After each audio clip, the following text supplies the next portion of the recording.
Algunas escenas de este programa se han grabado nuevamente.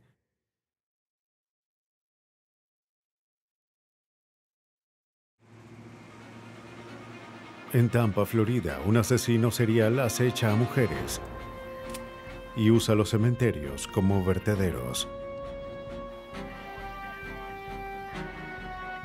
Cuando aumentan las víctimas, los detectives usan la ciencia para atrapar a este asesino serial. En Carolina del Norte, una mujer joven desaparece al regresar del trabajo. Cuando descubren el cuerpo, los detectives deben descubrir los rastros de un asesino a fin de hacer justicia para ella y su familia. En la mayoría de los casos, la policía necesita hallar un motivo para atrapar a un asesino, pero cuando se trata de un desconocido, un crimen puede durar años sin resolver. Se requiere un arsenal de técnicas forenses para descubrir un encuentro letal.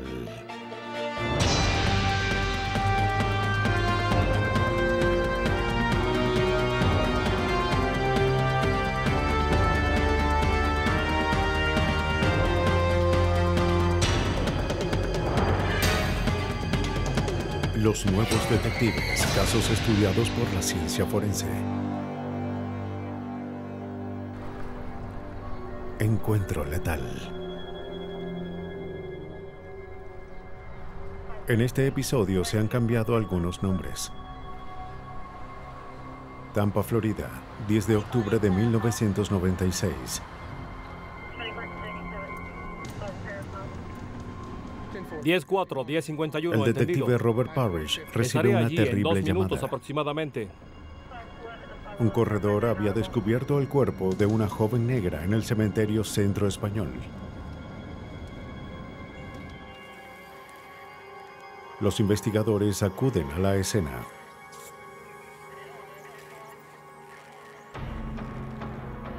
Mientras formaban un perímetro, el detective Parrish interroga al corredor. Ron Denny dijo que corría en este cementerio todos los días. Casi nunca veía a gente.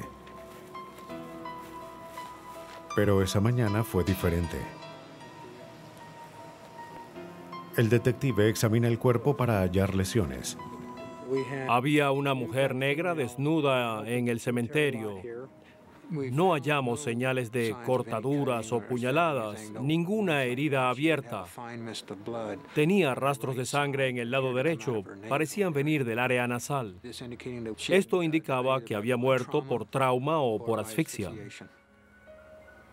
Según la condición del cuerpo, parecía que la víctima había sido asesinada 12 horas antes. Parece que se hubiera bajado de un camión. Tiempo más que necesario para que el asesino escapara. El detective Parrish sabía que este sería un caso difícil. Había que examinar minuciosamente la escena del crimen. Cuando fotografían a la víctima, observan que estaba descalza. Sin embargo, las plantas de los pies estaban limpias, aunque el terreno estaba húmedo. Ella no pudo haber caminado hasta el lugar y no había evidencia de que fuese arrastrada. Las pertenencias de la víctima estaban esparcidas en todo el lugar. Cada objeto fue numerado y catalogado como evidencia potencial. Hallamos ropa interior, una blusa y una peluca cuando revisamos la escena del crimen.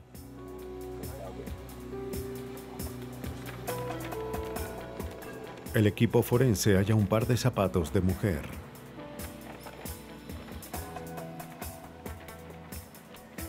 También había botellas de cerveza y un paquete de cigarrillos. Pero no encontraron ningún documento que identificara a la víctima.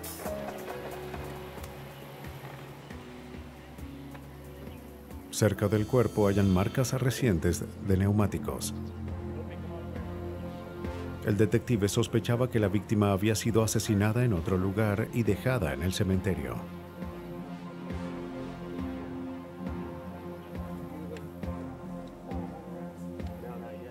La pista más relevante que encontramos estaba a casi 3 metros del cuerpo.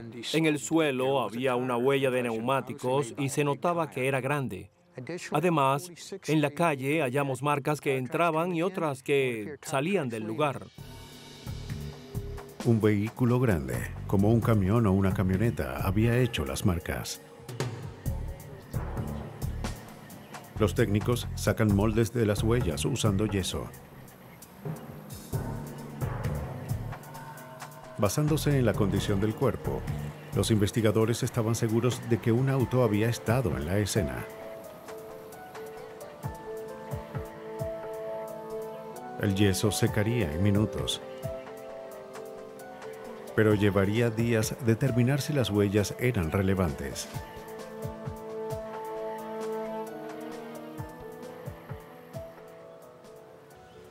Después de revisar la escena, los oficiales van al vecindario, esperando que alguien hubiese visto u oído algo la noche anterior. ¿Cuándo fue la última vez que habló con ella? No estoy Nadie dice segura, no nada. tengo idea. ¿Está segura? En la autopsia, el forense observa una petequia, una hemorragia en los ojos de la víctima.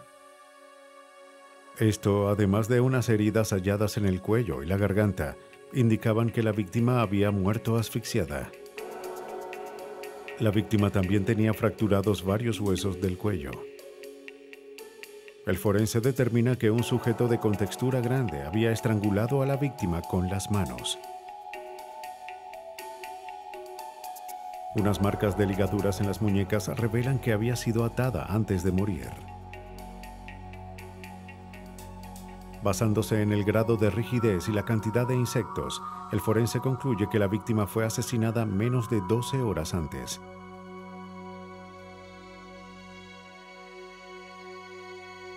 Se recogen muestras de cabello de la víctima. En caso de que encontraran a un sospechoso, buscarían hebras del cabello en su vehículo.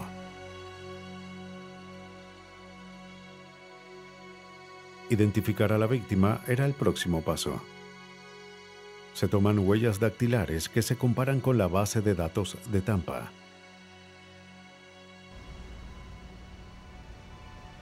Horas después, el detective obtiene un resultado. Señor, este es el archivo con el resultado. Gracias. La víctima era Tamara Jones, de 34 años. Luego de identificarla, localicé a su madre y le di las noticias.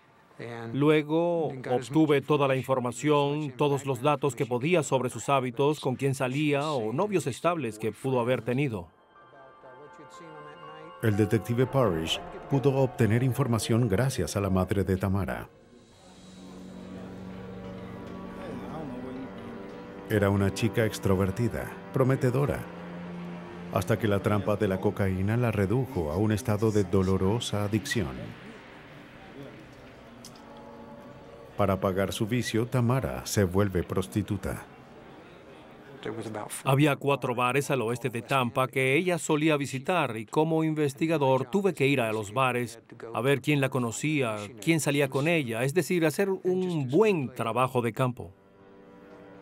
Noté que todos hablaban muy bien de ella. Todos a los que interrogué dijeron que era una buena chica y muy buena persona. Pero vivir en las calles puso a Tamara en contacto con algunos sujetos indeseables. La policía no podía identificar a un sospechoso en el homicidio de Tamara. El detective llega a un callejón sin salida. Procede a buscar pistas en otros casos de homicidios sin resolver. No solo en Tampa, sino en el condado de Hillsborough y ciudades aledañas. Le toma 2 semanas a revisar los archivos de 2 años de homicidios a fin de hallar respuestas. Al final, el detective Parrish se sorprende por sus hallazgos. Había detectives que trabajaban en otros casos de homicidio con víctimas similares. Eran otras mujeres negras. Eran conocidas como prostitutas y habían sido halladas en algún cementerio. Estaban desnudas, fueron estranguladas y tenían marcas de ataduras en las muñecas.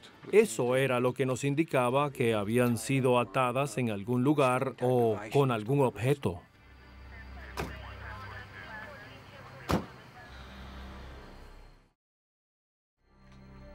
Los detectives del Departamento de Policía de Tampa y el Departamento del Condado de Hillsborough unen fuerzas.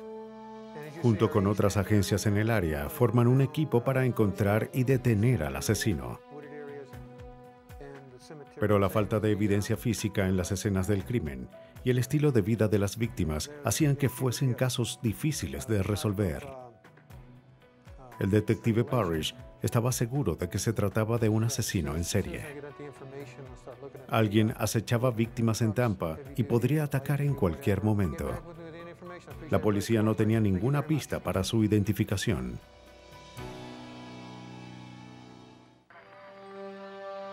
Las autoridades en Tampa, Florida, estaban convencidas de que era un asesino serial. Había 2 homicidios recientes con muchas similitudes a casos que se remontaban a 2 años atrás.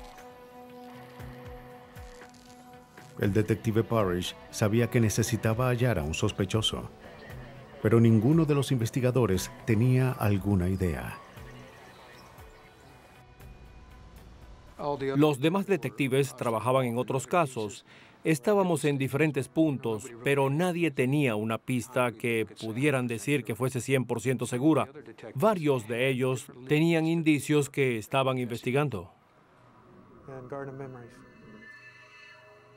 Las noticias sobre la última víctima llaman la atención de un testigo potencial. Un hombre llamado Adam Shiles contacta a la policía. Entró en el vehículo y se marchó. Declaró que conocía a Tamara de un bar. La había visto la noche antes de que su cuerpo fuese hallado en el cementerio. Un camión oscuro se acercó a Tamara en la calle. Ella habló con el conductor.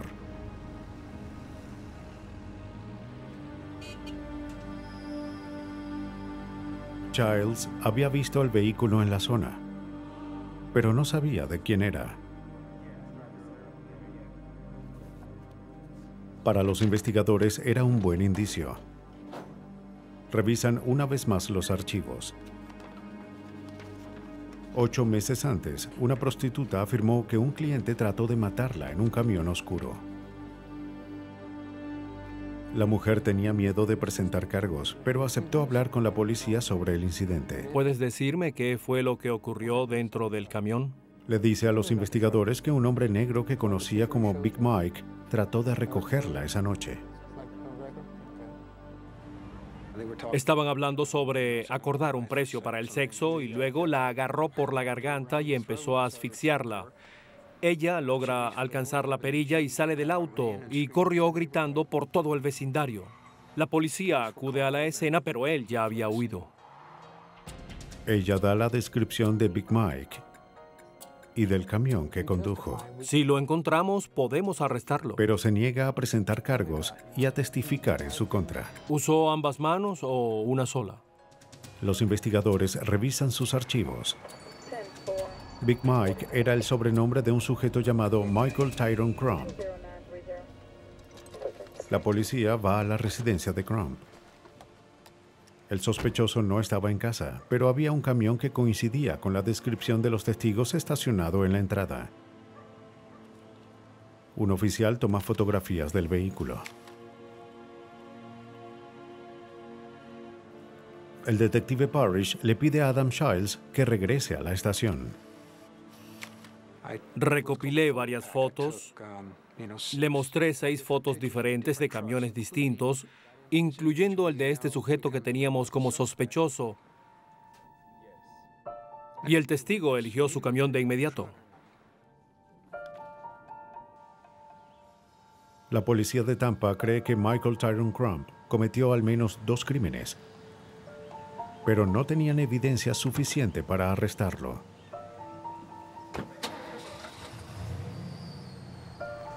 Bien, muchachos, ya salió. Con las declaraciones de 2 testigos, tenían suficiente evidencia de que los asesinatos fueron cometidos en su camión.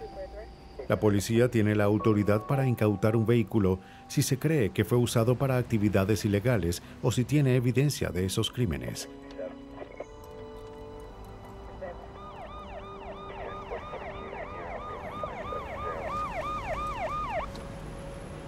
El detective Parrish quería que se incautara el vehículo en un lugar público, cuando estuviese en una vía transitada. Detuvimos el camión en la calle e informamos al conductor, a Michael Tyrone Crump, que necesitábamos el auto como evidencia ya que fue utilizado en un crimen. Comuníquese conmigo. Cuando terminemos de procesarlo, lo llamaré. Crump mantuvo la calma, aun cuando le preguntaron si conocía a Tamara Jones. Negó conocerla. La policía le informó que no lo arrestarían y que era libre para irse. El camión fue llevado al lote de autos incautados del condado de Pinellas, donde es examinado por el especialista Timothy Whitfield. Al registrar el vehículo debíamos encontrar cualquier tipo de evidencia posible, de cosas visibles a cosas no tan visibles a simple vista. Primero se busca evidencia visible en el vehículo. Puedo ver un pendiente con su broche allí. Hallan el pendiente de una mujer en el suelo del auto. Hay que colocarlo en una bolsa.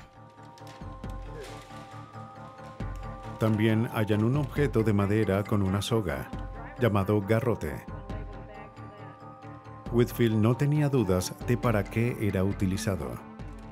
Pudo ser usado para atar las manos o los pies de las víctimas, lo que, por supuesto, era inusual. No es algo que todos tuviesen en su auto, así que cabe preguntar, ¿para qué lo necesita? Si no es un dispositivo de restricción, ¿para qué lo tiene?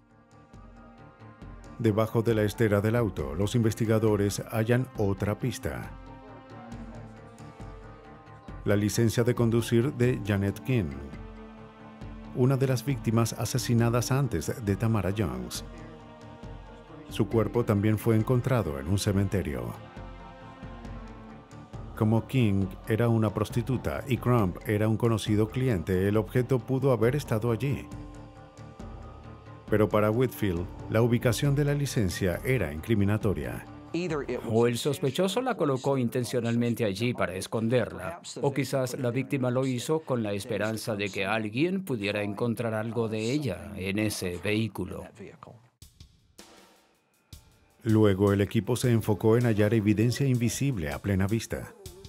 Usan un químico llamado luminol para verificar la presencia de sangre. Un brillo fosforescente reveló los rastros. El patrón era similar. Coincidía con la salpicadura proveniente del rostro de Tamara Jones. Por desgracia, eran gotas diminutas del tamaño de un alfiler. No había forma de probar que era la sangre de la víctima. No había nada que pudiese hacer debido al tamaño microscópico de la sangre. Por supuesto, eso fue antes de las pruebas de ADN y se necesitaba más sangre para hacer un análisis. Los investigadores aspiran el interior del auto, buscando fibras o cabellos que pudiesen vincular a las víctimas con el sospechoso.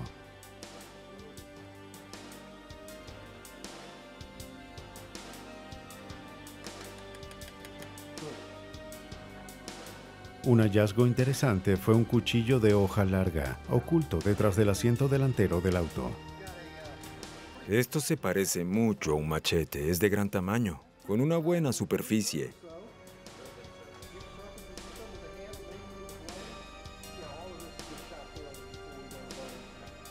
Voy a guardar esto. Bien, hazlo.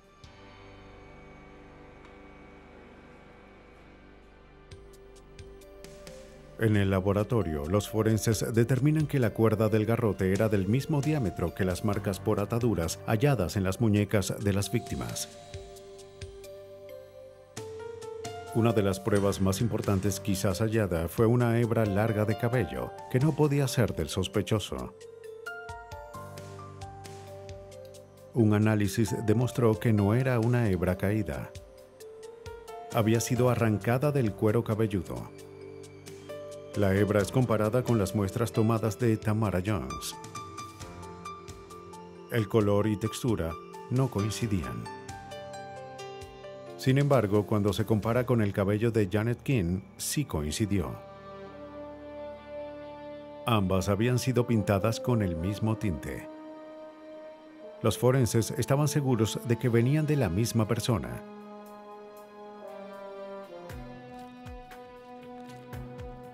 Aunque la evidencia hallada era convincente, lo único que probaba era que Janet King había estado dentro del vehículo. Ahora había que vincular a Michael Tyrone Crump con los asesinatos. El tiempo se agotaba.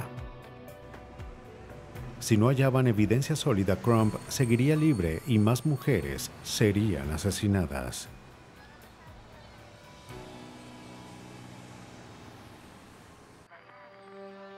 Las autoridades de Tampa, Florida, estaban seguras de que se enfrentaban a un asesino serial. 2 homicidios recientes tenían similitudes sorprendentes a una serie de crímenes cometidos más de 2 años antes. El detective Robert Parrish debía vincular el asesinato de Tamara Jones con el auto del sospechoso Michael Crump. Su mejor pista eran las marcas dejadas en la escena. Envió los moldes tomados en la escena del crimen junto con los neumáticos al Departamento de Policía de Florida. Allí, el analista Oral Woods observa las marcas a fin de ver si el camión de Crump hizo las huellas halladas cerca del cuerpo de Tamara Jones. Woods estaba sorprendido ya que el auto de Crump tenía 3 tipos diferentes de llantas. Las 2 delanteras tenían diseños parecidos, mientras que las de la parte trasera eran diferentes. 2 de los diseños de los neumáticos de Crump coincidían con los moldes tomados en la escena del crimen. Le dije al detective Parrish que estábamos muy cerca, que la evidencia podría ser útil, ya que no solo los moldes tenían características generales, sino también características individuales. Las características generales como el tamaño y el diseño de la llanta podían indicar un fabricante en específico. Al comparar las fotografías, Woods determina que las marcas de neumáticos en la escena tenían las mismas características generales que los del auto de Crump.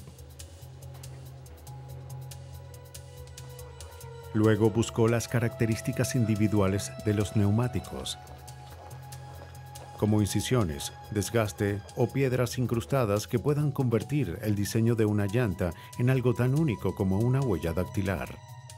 El analista halló lo que necesitaba. Había una parte del neumático que tenía cortes e incisiones que también encontré en el molde de yeso hecho en la escena. Y fui más allá. Entonces hice un molde de esa área y observé las mismas características individuales. Woods confirmó que las marcas de neumático halladas en la escena provenían de una rueda trasera del auto. El 7 de febrero, Michael Crump fue al Departamento de Policía de Tampa para buscar su auto. Pero primero el detective Parrish tenía unas preguntas importantes que hacerle, como el por qué había aparecido muerta una mujer con la que estuvo el día anterior, y por qué las huellas de neumáticos de su auto fueron halladas cerca del cuerpo. Una vez más, Crump negó conocer a Tamara Jones. Afirmó que había trabajado en el lugar y que tomó un atajo por el cementerio esa noche. Le mostraré algo que encontramos en su camión. ¿Lo ve?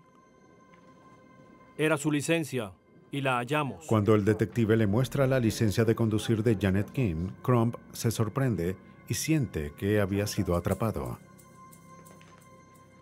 Era un hombre fornido y solo bajó los hombros y luego la mirada, lo que me indicó que con la licencia, el mostrarle la licencia lo había afectado.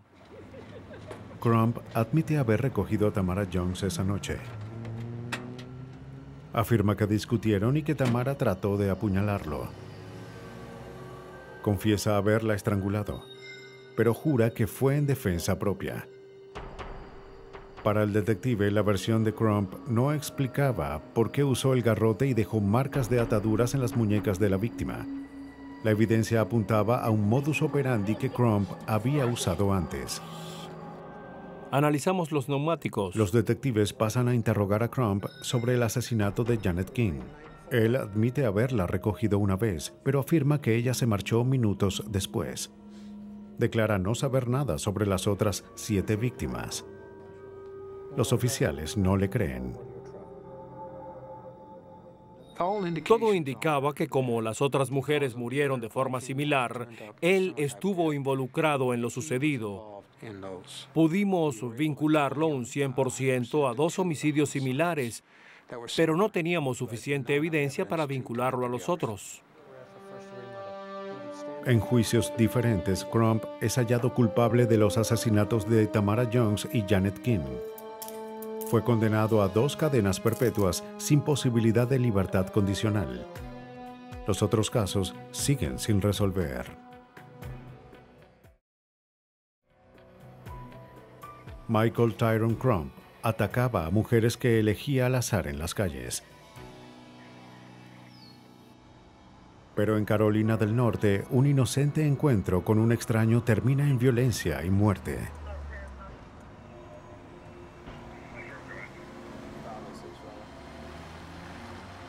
El 8 de agosto de 1990, un oficial de Raleigh, Carolina del Norte, acude a una llamada sobre un auto sospechoso estacionado en una calle.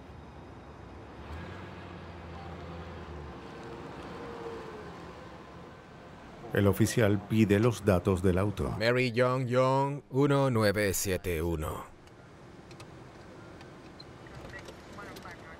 El auto estaba registrado a nombre de Katie Viloria, de 24 años, quien trabajaba en un hospital cercano. Su esposo había denunciado su desaparición la noche anterior. El oficial hace un terrible hallazgo. Dentro del auto estaba el cuerpo desnudo sin vida de una joven.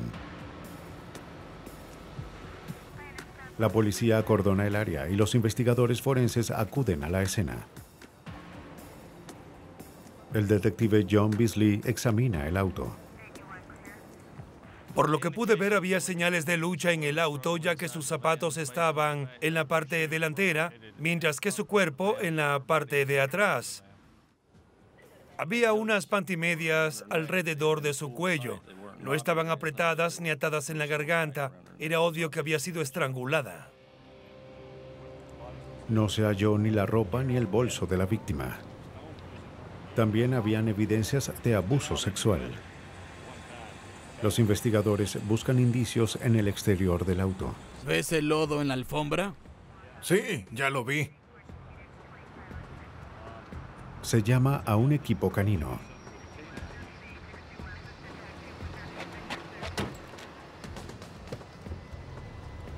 El oficial le da una muestra de olor al perro y le ordena que busque. El perro se aleja del auto y sale de la calle. El investigador forense W.E. Hensley era parte del equipo de búsqueda. Básicamente nos indicó que quien hubiese estacionado el auto allí temprano en la mañana había salido por el lado del conductor. Se dirigió hasta el estacionamiento de empleados del hospital. Entró por una puerta allí y llegó hacia donde estaba el estacionamiento. Lo que fue significativo. Parecía que el ataque había empezado allí. La policía revisa el área, pero no encuentra más pistas.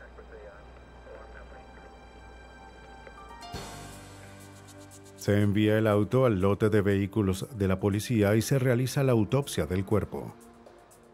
Sentí que al mover el auto trasladaríamos la escena del crimen con el cuerpo. Así que lo movimos a un lugar donde pudiéramos examinarla apropiadamente. Hensley no quería pasar por alto ningún cabello o fibra al abrir el auto en condiciones que no fuesen las ideales. Cada escena del crimen cuenta una historia. ¿Qué momento era? Las condiciones ambientales, la víctima y los rastros que pudo haber dejado el sospechoso. Cuando examinamos el auto, creíamos que rastros como cabellos, fibras o elementos similares serían de mucha importancia para el caso.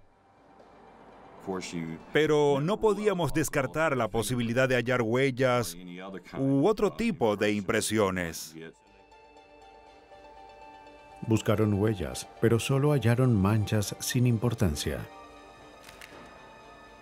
Parece que el asesino había tratado de borrar sus rastros antes de salir del vehículo. Quien hubiese entrado en el auto había dejado evidencias y trató de borrarlas al salir.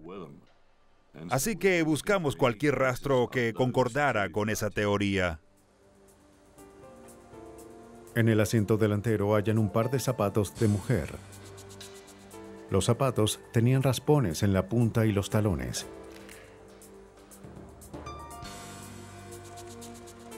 También encontraron pinzas para batería en el asiento delantero. Las pinzas indicaban que la víctima quizás estaba ayudando a alguien con un problema en su auto, probablemente en el estacionamiento. En la alfombra del asiento del conductor observan huellas de lodo. Había una huella en la alfombra de lo que parecía un zapato deportivo. Creíamos que era un indicio importante. Pero había que analizar la alfombra con extremo cuidado. Lo que nos preocupaba es que esas alfombras son flexibles y si las flexionábamos o movíamos demasiado, distorsionaríamos la huella del zapato. No podíamos dañar la alfombra. Así que la mantuvimos perfectamente plana, colocándola en una caja que sellamos para poder mover el objeto sin modificar la evidencia.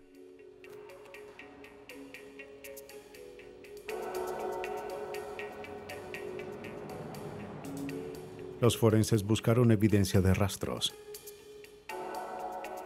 como cabellos o fibras que serían guardados y examinados.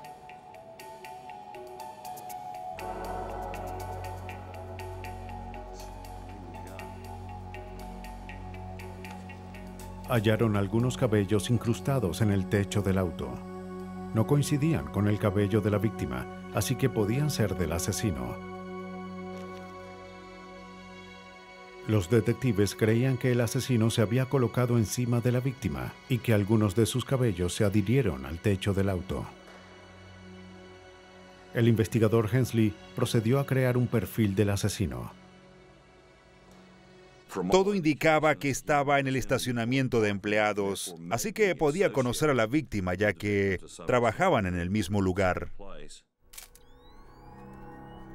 En la autopsia, el forense observa contusiones en el cuello de la víctima y determina que había sido estrangulada hasta morir. Se extraen hebras de cabello y se colocan en un sobre.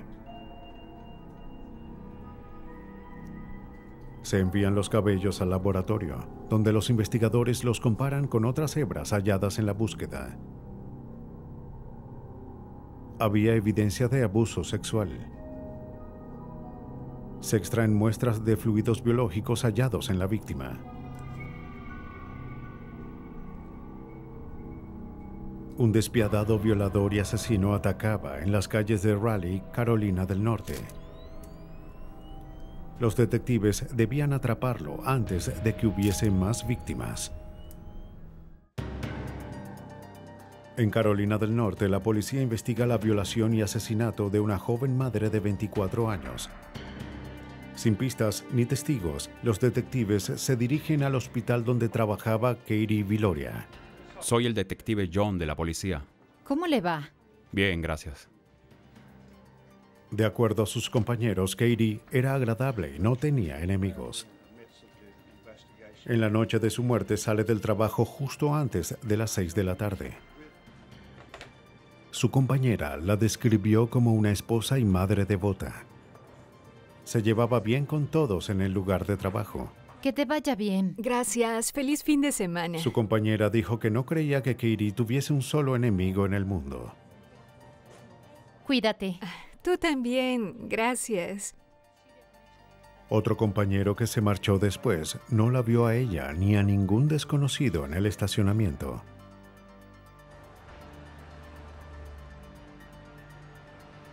Sin testigos, los investigadores tendrían que adoptar otra táctica. Como el bolso de Katie no estaba en su auto, el asesino pudo haber robado sus tarjetas de crédito. El detective Beasley contacta al banco y descubre que en la noche del asesinato alguien usó 3 veces su tarjeta de débito en el mismo cajero. Sacó $100 la primera vez que lo usó, la cantidad máxima que se podía retirar en ese tiempo. Volvió, trató de retirar otra vez y luego trató de hacerlo por una tercera vez. Los detectives consiguen las fotos de la cámara del cajero automático, pero eran muy borrosas para identificar al sujeto que lo utilizó.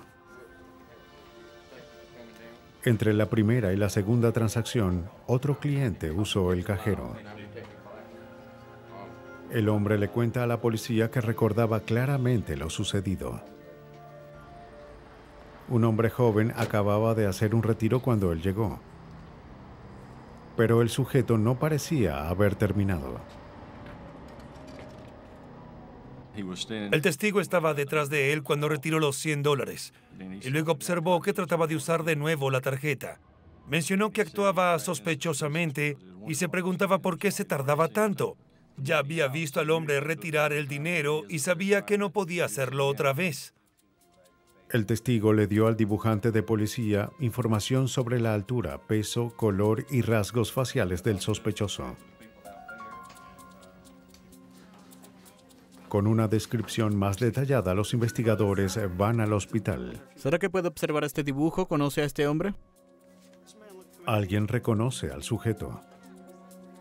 El dibujo se parecía a un hombre que trabajaba en la lavandería del hospital. Sí, creo que trabaja en la lavandería. De hecho, me gustaría que viese este dibujo que tengo aquí. La supervisora de la lavandería confirma que el dibujo se parecía a Michael Sexton, de 23 años.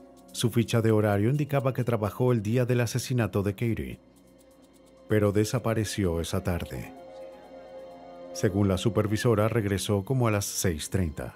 Estuvo desaparecido por 2 horas y de pronto aparece corriendo en el hospital. Dice que debe irse, que su auto tenía problemas, firma y no se presenta ni el jueves ni el viernes. Para los detectives, Michael Sexton actuaba como alguien que tenía algo que esconder, pero no tenían pruebas que lo vincularan a la violación o asesinato de Katie. Los detectives se dirigen a la vivienda que Sexton compartía con su novia, quien les dio permiso de registrarla. Recolectan algunos de sus uniformes y zapatos, de acuerdo con W. E. Hensley.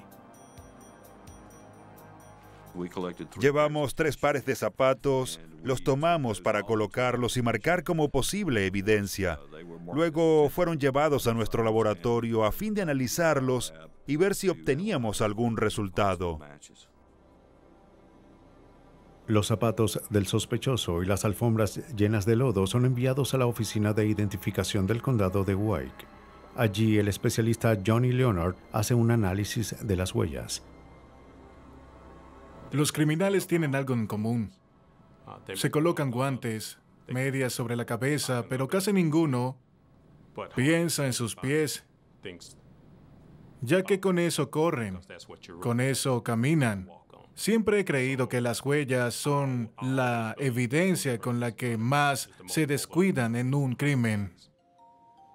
Leonard analiza las huellas, primero en búsqueda de características generales como el patrón de diseño.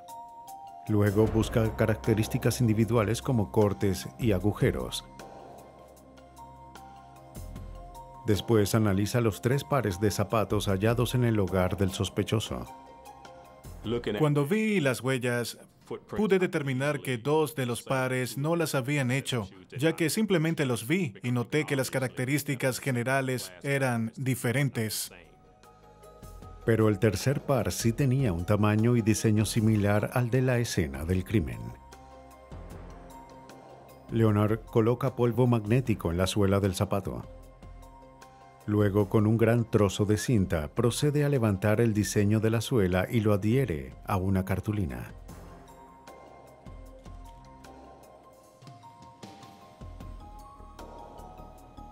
La cartulina es colocada en una gran cámara donde es fotografiada y se transfiere a una diapositiva. Una vez hecho esto, colocan la diapositiva sobre la fotografía a fin de compararlas.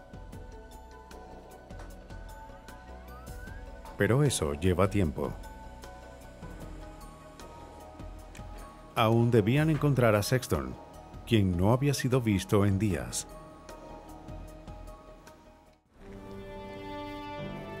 Los detectives de Carolina del Norte trabajan contrarreloj, investigando el brutal asesinato de Katie Viloria, una joven madre de 24 años. Se identifica a un sujeto llamado Michael Sexton como sospechoso, pero aún había que encontrarlo. En el laboratorio, el analista de huellas Johnny Leonard analiza las huellas de zapato halladas en la escena del crimen. Coloca la diapositiva de la huella del zapato del sospechoso sobre una imagen tomada del auto de la víctima. Leonard compara las características individuales de la huella y encuentra lo que buscaba. Había un pequeño corte en el arco del diseño de las huellas que también estaban presentes en los zapatos. Sin lugar a dudas, supimos que las huellas fueron hechas por esos zapatos. Los investigadores tenían evidencias que vinculaban al sospechoso con el vehículo, pero aún no tenían pruebas que lo vincularan con la víctima. Aunque en una escena del crimen se suelen obtener huellas de objetos planos, aún se pueden hallar pistas en superficies irregulares. Leonard coloca polvo magnético en la suela y el tacón del zapato de la víctima. Observamos que apareció una pequeña porción de una huella.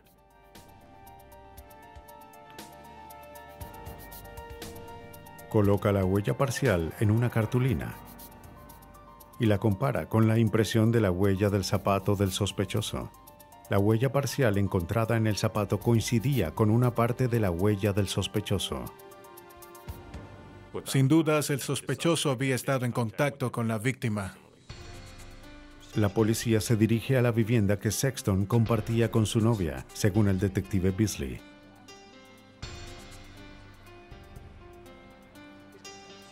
Los detectives encuentran a Michael Sexton en esa ocasión. Le dijeron que hablaron con empleados del hospital y que era su turno de hablar con nosotros sobre lo ocurrido. Sexton se muestra dispuesto a ayudar al llegar. Aceptó dar muestras biológicas para su análisis. Tomó una muestra del interior de su boca para una prueba de ADN. También aceptó dar muestras de cabellos. Estas también se compararían en el laboratorio. Bien, ya terminamos de recoger las muestras de cabello. El criminalista Hensley reconocía la importancia de esta evidencia. Nos enfrentábamos y sentíamos que lo que debíamos buscar como evidencia potencial en este caso en particular era sangre, fluidos, cabellos, fibras, ropa, y esos fueron los elementos en los que trabajamos. Usando un microscopio, los investigadores buscan similitudes entre las dos muestras de cabello. Lo más importante era analizar el color, largo y diámetro. Se compara una muestra tomada de la víctima en la autopsia con una muestra desconocida hallada en el auto de la víctima. El análisis confirma que el cabello encontrado en el auto no era de la víctima. Pero cuando se compara esa muestra con el cabello del sospechoso, la similitud entre ambos es casi perfecta. Pero esa no era la única evidencia que vinculaba a Michael Sexton con el auto de Katie Viloria. A fin de analizar las prendas tomadas de la casa de Sexton, los forenses las colocaron en una amplia mesa. Con cinta adhesiva transparente, revisan cada centímetro en búsqueda de cabello y fibras. Se hallan fibras del auto de la víctima en la ropa del sospechoso y fibras de su ropa son encontradas en el auto. Pero los investigadores debían determinar si el ADN del sospechoso coincidía con los fluidos hallados en la víctima. Ciertamente, los fluidos que encontramos en el cuerpo de la víctima podían ser analizados para obtener ADN, lo que es una forma de identificación parecida a la de las huellas. Si no puedes encontrar huellas, esta es una de las mejores formas de identificación. A fin de analizar el ADN del sospechoso, los científicos usan un proceso llamado electroforesis, que separa ciertas enzimas de cada muestra. Hay enzimas que varían de persona a persona. En la electroforesis se usa una corriente eléctrica para separar las enzimas. La muestra se coloca en un gel y se aplica corriente para que las enzimas se muevan a través del gel. Cada enzima se mueve a una distancia distinta, creando un patrón de bandas. Si dos muestras sanguíneas tienen el mismo patrón, es probable que provengan de la misma fuente. En este caso, fue así. En la estación de policía, los detectives confrontan a Sexton con la evidencia. Él niega todo. Mientras avanzaba el interrogatorio, él seguía incriminándose cada vez más e incluso negó conocerla. Creo que trataba de buscar una salida, algo que hiciera que lo viéramos con otros ojos. Sexton le cuenta a la policía que tenía problemas con su auto. Afirmó que la víctima ofreció llevarlo donde su primo para conseguir unas pinzas. Y dijo que cuando llegaron allí, ella aceptó tener sexo con él y cuando fueron atrás del auto cambió de opinión. Él sabía que ella había visto su nombre y que iba a denunciarlo. Los detectives sabían que esa no era toda la historia.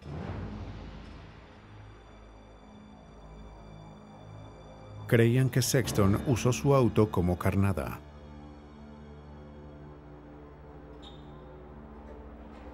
Impulsado por un apetito criminal, se aprovechó de la bondad de Katie y la atacó.